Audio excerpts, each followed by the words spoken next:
Olá a todos, aqui é a Bartira Pontes e para continuar as comemorações de 4 anos da BRP Mídia, a gente vai falar de uma coisa que a gente adora, mídia. E nada melhor do que ter um dos maiores especialistas em mídia hoje no Brasil, Eduardo Coutinho, que ocupa a cadeira de diretor de soluções comerciais e criativas dos canais Sony no Brasil e também toca os seus próprios negócios. E a gente vai ter um papo muito bom aqui hoje desse assunto legal. Obrigada, Edu, por você se dispor a falar comigo e com toda a galera da BRP Mídia nessa data tão importante para a gente. Obrigado a você, Bart, pelo convite. É um prazer estar aqui, falar daquilo que a gente gosta, como você falou. Falar de mídia é falar do que a gente faz, e a gente já faz isso há muitos anos. E te reencontrar é incrível. A gente sempre trocou muita figurinha, fizemos, né, tivemos bastante coisa bacana aí pela nossa trajetória. Eu acho que encontrar e reencontrar é sempre uma oportunidade muito bacana. É verdade, Edu, já se vão 13 anos desde que a gente se viu pela primeira vez na Loe, em Verdade. 2007. Então, Caramba, 13 anos, faz tempo. 13 anos que a gente está nessa jornada, né? Que a gente se encontrou e é realmente um prazer estar aqui com você de novo. Edu, temos então uma pergunta importante que é saber, na sua opinião, o que é ser mídia? Bart, pergunta bem capciosa, se assim a gente pode dizer, mas eu acredito que ser mídia, na verdade, é ser muito além do que fazer uma planilha e fazer uma apresentação com raciocínio, de aplicação e de inserção, né, de uma campanha publicitária em meios e veículos. Eu sempre levei para os meus times, tanto em agência e faço hoje na Sony, que ser mídia é você de fato fazer uma avaliação profunda de comportamento, de hábitos de lazer, de consumo, de oportunidades de atuação, de oportunidades de conversão, você conseguir ter uma visão mais ampla sobre o comportamento deste consumidor que você quer alcançar, olhando para ele de fato como uma pessoa, né? Eu acho que o mais importante é isso, é a gente não perder esta essência. Eu acho que o mídia, ele é um mix entre o racional e o emocional das tarefas. Ele trabalha com números, mas ele trabalha com números que vão alcançar pessoas. Então, quando a gente consegue ter esse equilíbrio, eu acho que você começa a ser mídia, porque você traz, né, esse seu lado o lado mais emocional, né, de você conseguir chegar até um consumidor e avaliar o comportamento dele, e depois você vai para o lado racional, que é quanto vale isso? O quanto de dinheiro eu preciso para isso? Então, a discussão de sobre o que é ser mídia, eu acho que ela começa quando a gente encontra o equilíbrio entre essas duas tarefas super importantes, que é o racional e o emocional, o equilíbrio entre essas duas pontas. Nossa, já começamos maravilhosos aqui. Realmente é uma definição que é a síntese perfeita, porque a gente tem toda a criatividade, a sensibilidade, né? Junto com a racionalidade do investimento e do retorno, né?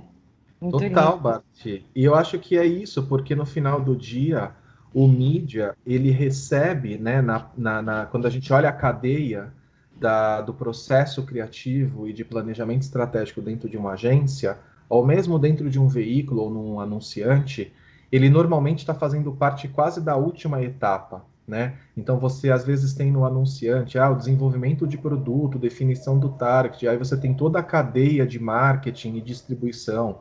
Quando você vai para a agência, você tem toda uma discussão de planejamento estratégico, você tem uma questão mais criativa ali.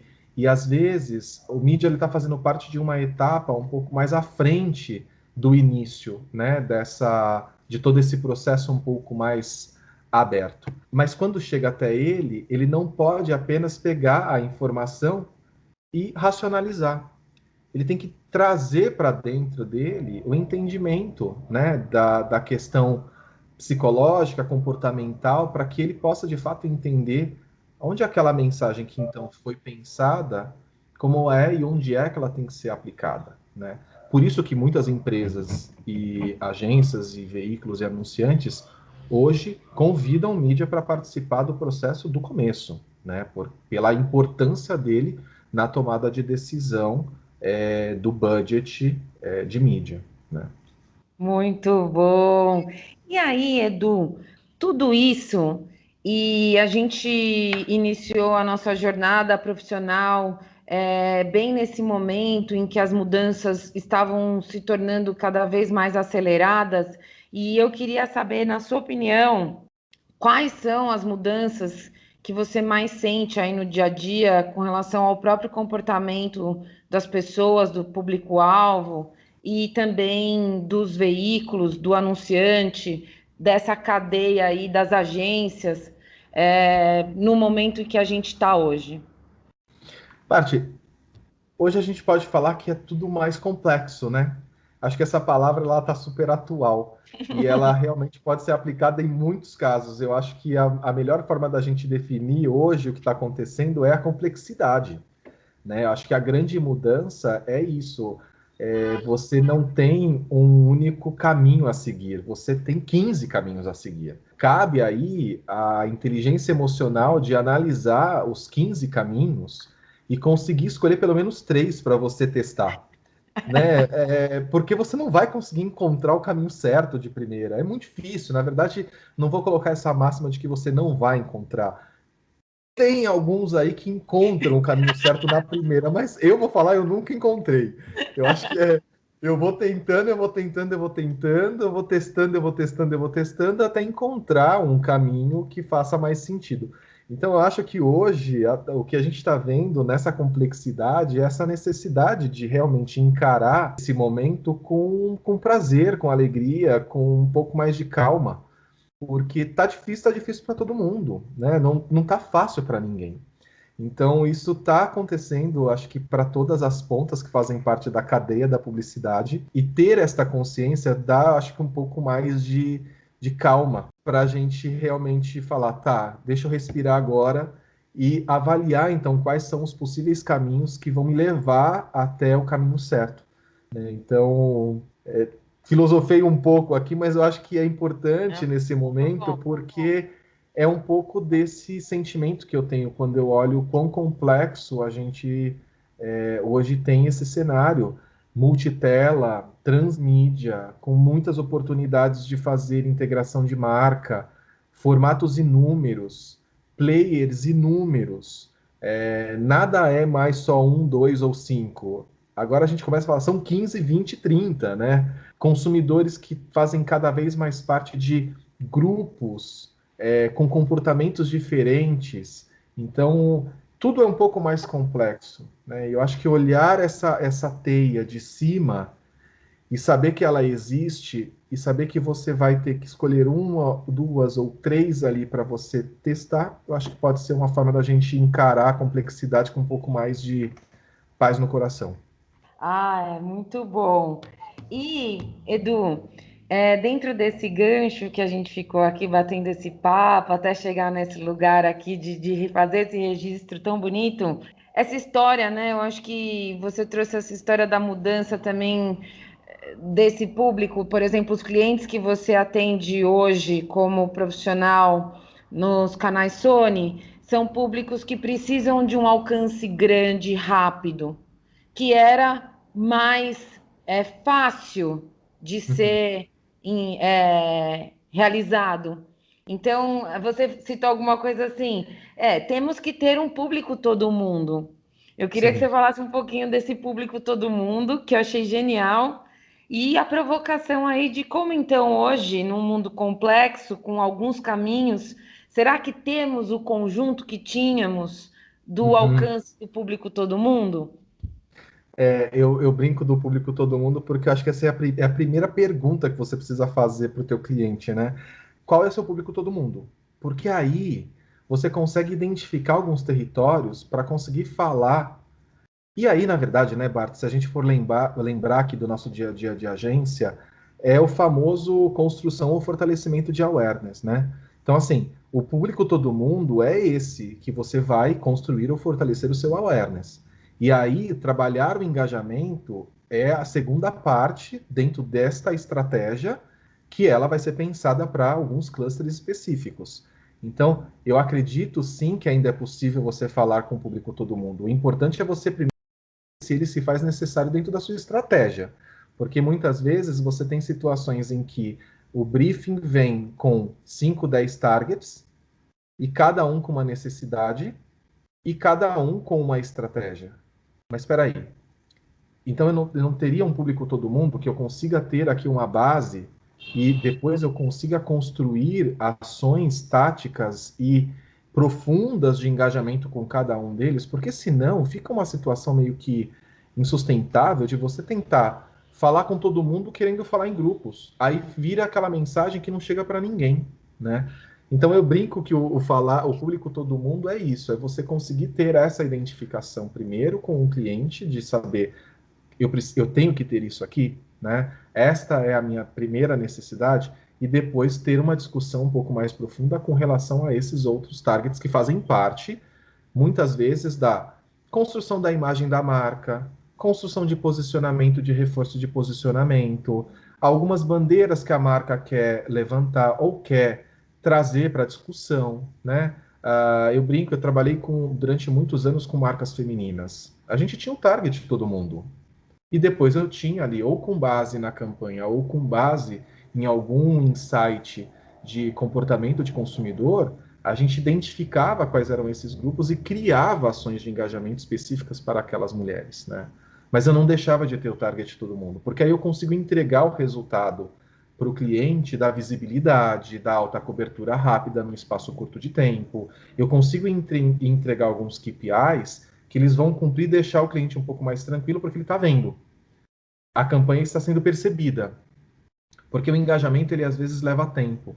Às vezes a tentativa do cliente de querer criar engajamento com alta cobertura no espaço curto de tempo leva a gente a um colapso, porque às vezes um pouco do que a gente vive, né? E é a mistura mesmo da pessoa física e a pessoa jurídica aí, né? Às vezes a gente vê, um perfil ou um canal de uma hora para outra virou o maior canal dentro daquele segmento de uma hora para outra. E aí você leva toda essa ansiedade para uma campanha. Não, mas eu também quero isso. Mas eu também quero que seja dessa forma. Não vai. De novo, é igual eu falei. Escolha 3, 4 caminhos dentro de 15 para você tentar chegar no certo. Alguns encontram em um o certo rápido. Normalmente isso também se aplica para os engajamentos. Não vai ser rápido. Você vai ter que ir construindo isso com o tempo, né? Verdade, muito lindo. E aí vem essa provocação, né? Do quais seriam os canais do todo mundo hoje? Porque acho que daí é que a coisa, né? Porque tinha uma fórmula lá do todo mundo. Era Tinha, de tática, né? ele tinha. Eu acredito que não existe um formato, né? Porque no final do dia a gente tem que responder a pergunta: quem é o todo mundo? Há mais ou menos um ano e meio atrás, eu vou trazer só essa reflexão para tentar responder o que você me perguntou. A Sony fez um estudo junto com a Locomotiva para entender o target 60 mais. Começou com a análise em cima dos 50 mais e a gente depois fez um corte dos 50 a 60 para entender o Grey Power, né? Esse é um target todo mundo que ele é diferente do target todo mundo 25-49, que ele é diferente do target todo mundo 18-24. Então, a primeira, você vai ter que responder qual é o seu target todo mundo. Porque o target todo mundo Grey Power, como a gente chamou, que era o 50 mais, ele pode ter uma mídia mãe, como a gente chamava, né? Ele pode ter uma mídia mãe diferente do target todo mundo 18-24, Total. completamente diferente, né? E de novo, o drive para depois de você chegar no target todo mundo, dentro desta sua análise, ele vai determinar quais são as outras ações complementares para a geração de engajamento, a geração de conversão, a geração de outros KPIs que você vai estabelecer depois que você conseguir responder a pergunta qual é o target de todo mundo. Essa pergunta é a pergunta de 2021, gente. Qual é o meu target todo mundo? Eu Isso. adorei isso, Edu Coutinho, não esperava menos.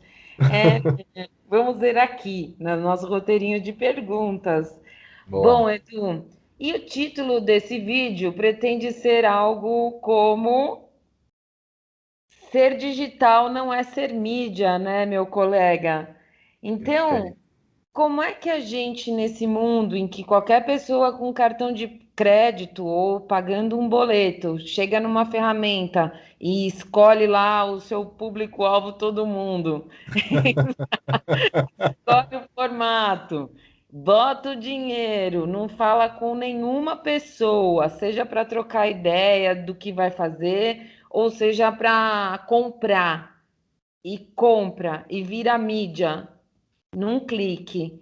Como manter o pensamento estratégico e a atuação profissional nesse contexto, na sua opinião? Não perder a essência da primeira pergunta que você me fez, que é o que é ser mídia. Mídia calibra a ferramenta. Mídia puxa tabela, puxa ranking. Mídia constrói Excel maravilhoso. Mídia analisa comportamento, tendências, sabe que ele está fazendo algo que do outro lado tem uma pessoa, um consumidor, um viewer. Ele analisa onde que onde a ação que ele está ali desenvolvendo, aonde ela vai chegar, né? Eu acho que esse é o grande diferencial. Nem todo mundo que é digital é mídia e nem todo mídia é digital. Então, você, na verdade, consegue ser um bom profissional de mídia também tendo os skills hoje necessários para essa complexidade toda que a gente falou. Uhum. Agora, você muitas vezes se depara com profissionais que não conseguem ser mídia, apenas calibram uma ferramenta.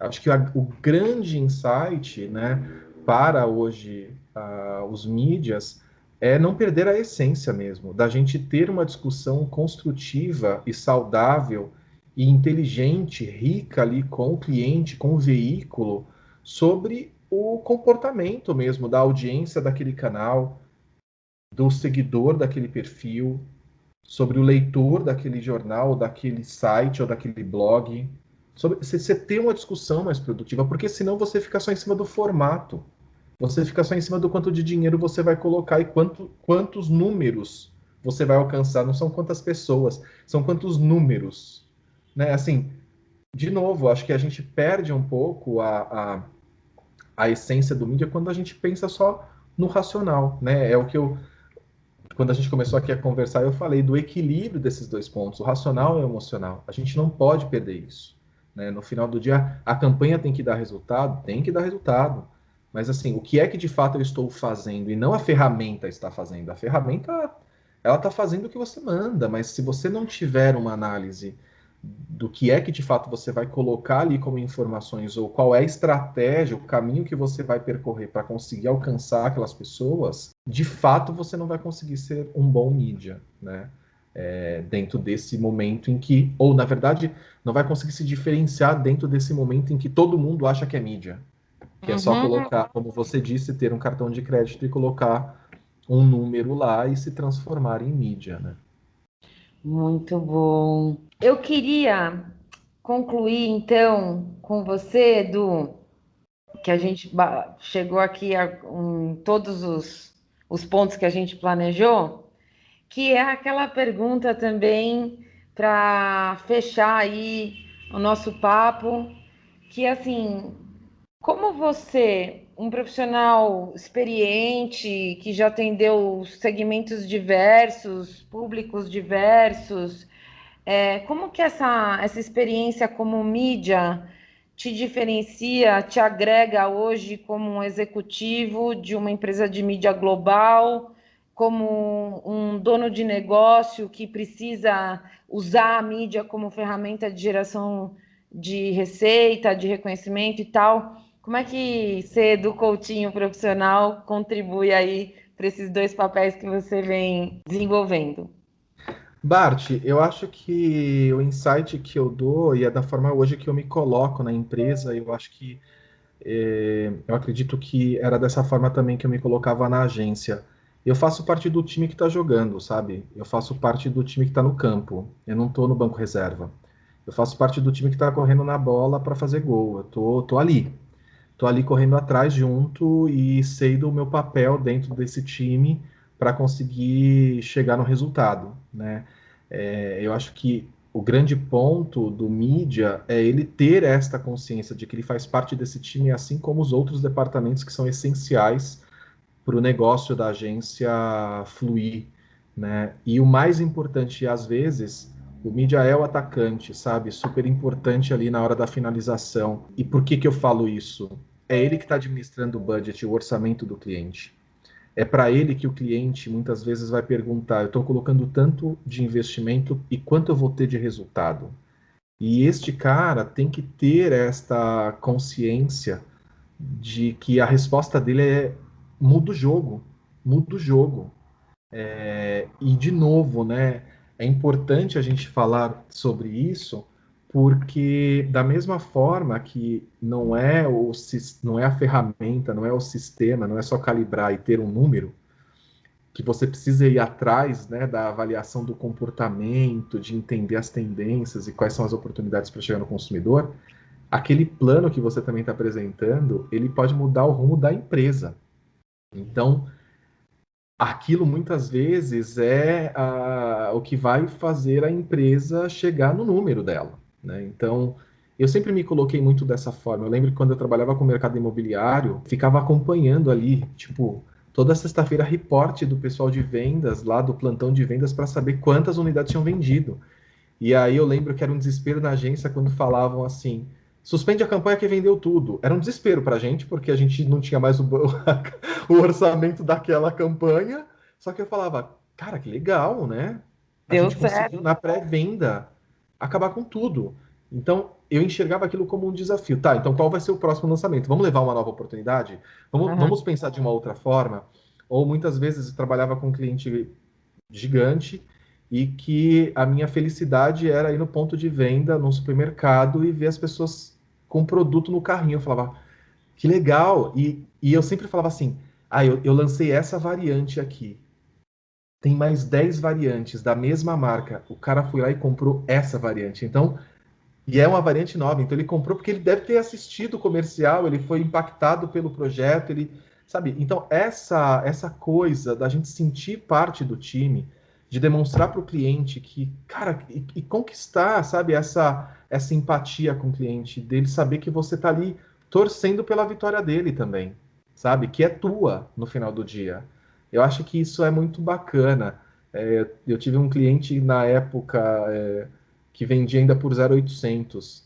Assim, acompanhava a planilha de quantas ligações aquele comercial dava naquela emissora, naquela hora, para a gente saber se tinha que mudar alguma coisa. Então era muito bacana, assim. Eu acho que o grande diferencial, né, é o mídia saber da importância dele dentro deste time que está jogando, né, e que muitas vezes a bola vai estar no pé dele para fazer o gol, e ter essa consciência, eu acho que faz você um profissional mais atuante, mais agressivo, sabe? Mais empolgado, mais motivado.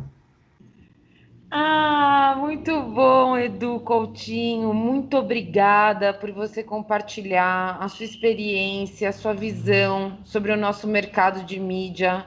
Um mercado que tem tanto protagonismo, está em cada uma das relações, né? Quando você troca um e-mail, quando você manda um WhatsApp, quando você publica alguma coisa na sua rede social, quando você vê um comercial antes de ver o vídeo que você queria em algum player, né? Tá tão presente como sempre esteve Uhum. e sempre muito elegante, muito sutil, né? E eu acho que você é a personificação disso, assim, do raciocínio e da postura e do que a mídia pode entregar para as empresas e para as pessoas. Muito obrigada, Obrigado. viu?